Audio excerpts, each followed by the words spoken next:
देतो की बऱ्याच दिवसांनी ओबीसी जनमोर्चा महाराष्ट्राची एक अग्रगण्य ओबीसी संघटना आहे. या संघटनेच्या माध्यमातून आज ही प्रेस कॉन्फरन्स आयोजित करण्यात आलेली आहे. वास्तविकता ओबीसी आणि मराठा हा संघर्ष आपण गेली 3-4 वर्षापासून महाराष्ट्रामध्ये आपण तीव्र पाहिलेलंच आहे.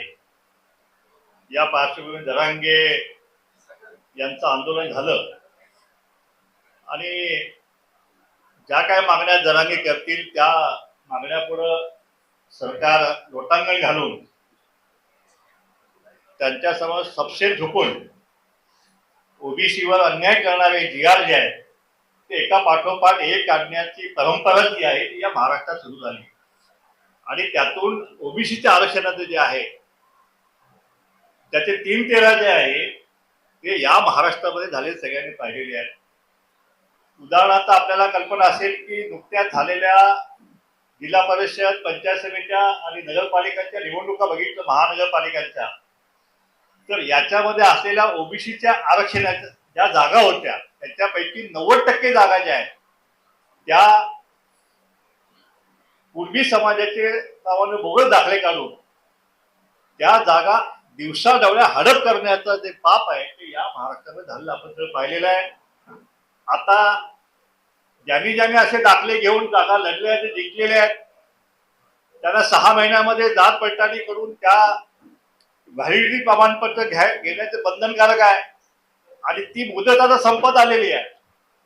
आणि म्हणून जरांगेंचं आंदोलन जे आता गेल्या आठवड्यात झालं की ह्या जात पडताळणी समित्या ज्या आहेत त्यांच्यावरती प्रचंड दबाव सरकारकडून निर्माण करायचा आणि त्या व्हॅलिडिट्या करून हे निवडून आलेले जे उमेदवार आहेत यांना क्लीन चिट द्यायची, अशा प्रकारचं हे जे आंदोलन जे आहे सकाळी सुरू झालं आणि रात्री संपलं. म्हणजे उन्हात आंदोलन केलं की लगेच जीआर निघतो. आता पावसाळा येतोय, मग आम्ही काय करायचं? चिखलात बसायचं? जीआर काढणार तुम्ही? तर हे जे महाराष्ट्राचे सुरू आहे हे महाराष्ट्रातला ओबीसी मुळीच खपवून घेणार नाही. वास्तविकता आमचं संरक्षण करण्याची जबाबदारी जी आहे ती ओबीसी मंत्रालय उपसमिती, मंत्रिमंडळ उपसमिती निर्माण झाली. त्यांनी काय निर्णय, माझ्या मते गेल्या वर्षी एक निर्णय घेतला होता की हे जे 58 लाख पूर्वी दाखले जे इश्यू केलेले आहेत असे जरांगेचा क्लेम आहे ते कसे इश्यू होऊ नयेत किंवा ओरिजिनल कसे इश्यू होते ह्यावरती एक देखरेख समिती करायची आणि खूप कडक नियम करायचे. काय करायचं सगळं केलं. काय झालं? शेवटी व्हायचं ते झालं ना. म्हणजे आमची जी मंत्रिमंडळ उपसमिती जी आहे तिने काय केलं? एवढ्या जागा दिवसाढवळ्या आमच्या लुटल्या गेल्या आणि मंत्रिमंडळ उपसमिती फक्त बघ्याचीच भूमिका घेण्याचं काम या ठिकाणी केलं. आता काय निर्णय? काहीच निर्णय नाही. मध्ये बजेट झालं, काय मिळालं ओबीसीला? 25,000 कोटी मराठा समाजाला दिले. आम्हाला किती मिळाले आणि का मिळत नाही? मग जर ओबीसीच्या हक्काचं संरक्षण जर ओबीसी मंत्रिमंडळ उपसमिती करणार नसेल तर त्याची आवश्यकता आम्हाला काय आहे? म्हणून ह्या ओबीसीवरील अन्यायाची मालिका परंपरा ही असंच चालू आहे आणि त्याच्यामुळं ह्या मंत्रिमंडळ उपसमिती जी आहे तिच्यावरती आता या महाराष्ट्रातील ओबीसीचा विश्वास राहिलेला नाही. आणि म्हणून आजच्या पत्रकार परिषदेतून आम्ही मागणी करत आहोत सरकारकडे की ही जी ओबीसी मंत्रिमंडळ उपसमिती जी आहे ती ओबीसीच्या हक्काचं संरक्षण करण्यासाठी फेल ठरलेली आहे आणि म्हणून त्या मंत्रिमंडळ उपसमितीने राजीनामा दिला गेला पाहिजे आणि पुण्यानं नव्यानं ज्यांना ओबीसी विषयी तळमळ आहे अशा प्रकारचा नवीन मंत्रिमंडळ उपसमिती जी आहे ती स्थापन करावी जेणेकरून ओबीसीच्या हक्काचं संरक्षण करेल. नाहीतर आता आमचे भोये पाटील म्हणाले की नाव बावनकुळे आणि काम साधनकुळ्यांचं हे महाराष्ट्रामध्ये मुळीच चालू दिलं जाणार नाही. माझी आपल्या मार्फत विनंती आहे सरकारला की एक तर आमच्या ज्या जागा ज्या आहेत ह्या जागा ज्या गेलेल्या आहेत, जात बैठाणी प्रमाणपत्र जे आहे, जो कायदा जो काय पारित केलेला आहे त्याच्याविषयी तसाने आपल्याला सविस्तर बोलतीलच, पण त्या जर हे दाखले जर दिले गेले आणि ते जर जागा व्हॅलिड ठरल्या तर प्रत्येक प्रमाणपत्र जे आहे ते आम्ही कोर्टात आव्हान दिल्याशिवाय राहणार नाही. आणि ह्या एक एक जागा ज्या आहेत त्या एक एक जागा आमच्यासाठी फार महत्वाची आहे. आमचा एक एक कार्यकर्ता जो आहे त्याचं राजकीय आयुष्य उद्ध्वस्त होणारा निर्णय जो आहे तो या ठिकाणी सुरू आहे. आणि जरा हे सांगतात की आता वेगळं मंत्रालय, मराठा समाजासाठी वेगळं मंत्रालय, मग प्रत्येक जातीने हे वेगळं मंत्रालय काढणार का? किती मंत्रालय काढणार आहे, किती कक्ष काढणार आहे? आमच्या 450 जमाती फक्त ओबीसी मध्ये आहेत ना. एससी एसटीच्या जमाती जर बघितल्या तर किती जमाती होणार?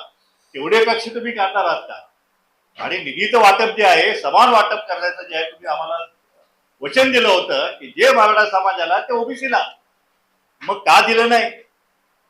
तुम्ही अण्णासाहेब पाटीलच्या माध्यमातून हजारो कोटी रुपये मराठा समाजाच्या युवकांना तुम्ही वाटले, आमचं त्याबद्दल काही मत नाही, पण आमच्या मुलांना तुम्ही हा विकास हे तुम्ही कधी देणार आहात याचं उत्तर सरकारने आम्हाला दिलं गेलं पाहिजे.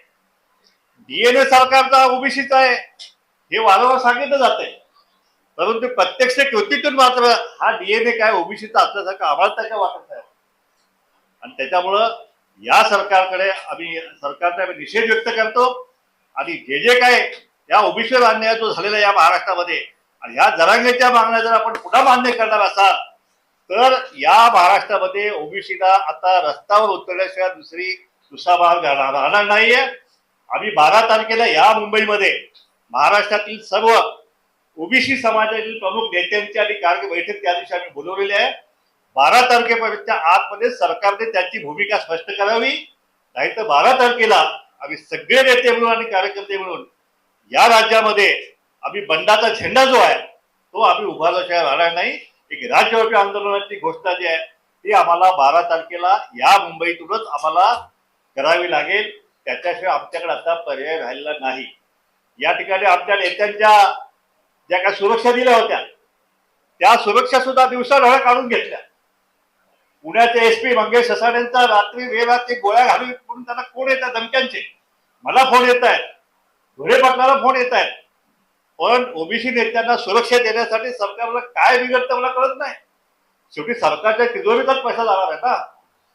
आणि म्हणून या सगळ्या ओबीसी नेत्यांच्या सुरक्षा देण्याचं काम जे आहे ते सरकारने केले गेलं पाहिजे अशी मागणी आमची आहे. आमच्या विद्यार्थ्यांचे प्रश्न आहेत, आमच्या हॉस्टेलचे प्रश्न आहेत. ओबीसी मंत्रालय कुणासाठी काम करतं हेच आम्हाला कळत नाहीये.